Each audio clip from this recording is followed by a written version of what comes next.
Edmond Dantès was a young man with everything a person could dream of. He was a promising sailor, respected by his peers, and engaged to the beautiful Mercedes.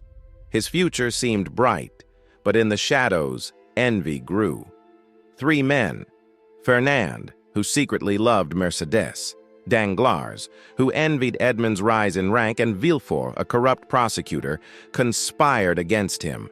They forged evidence accusing Edmond of treason, and on what was supposed to be the happiest day of his life, he was arrested and thrown into the dreaded Château d'If, an isolated prison where men were forgotten. The days turned to years, and despair became his only companion.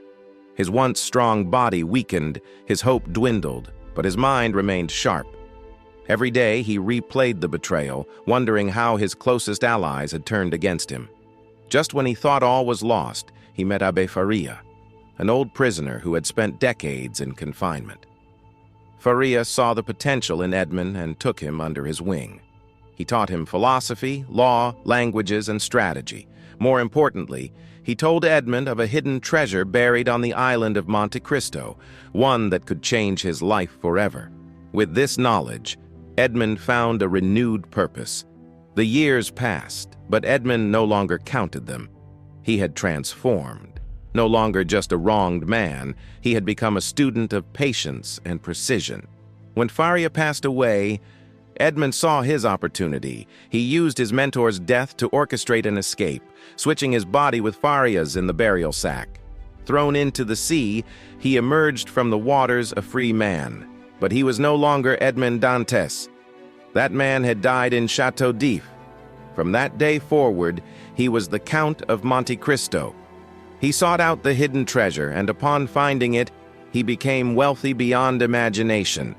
He spent months traveling, refining his new persona. He studied the habits of the wealthy, the language of power, the ways in which men with influence shaped the world around them.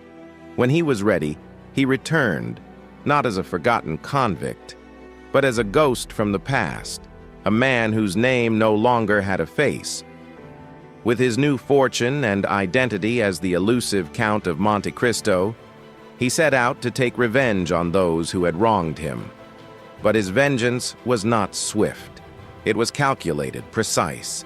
He dismantled his enemies piece by piece, ensuring they suffered as he had. Fernand was exposed for his past crimes and lost his honor, wealth, and family. Danglars was ruined by greed, reduced to nothing. Villefort, the man responsible for his imprisonment, was broken when his own corruption came to light. Each of them fell not by force, but by the weight of their own sins. But as the dust settled, Edmond found himself standing in the ruins of his own making. His revenge had been completed, yet the victory felt hollow. When he finally came face to face with Mercedes, he realized that vengeance had not brought him peace. She no longer recognized the man she had once loved, and he saw that he had allowed his hatred to consume him. The fire that had fueled him for so long was gone, and in its place was only emptiness. Realizing that justice had been served but his soul remained restless, Edmond chose to let go of his past. He had spent years fighting for revenge, but what he truly needed was freedom, not from his enemies, but from himself. He left behind his old identity and set sail for a new life, one free of revenge and bitterness. In the end, he understood that patience and wisdom had been his greatest weapons, and that true freedom came not from vengeance, but from learning to move forward. Life is full of betrayal, hardship, and loss, but like Edmond Dantès, one must rise above it.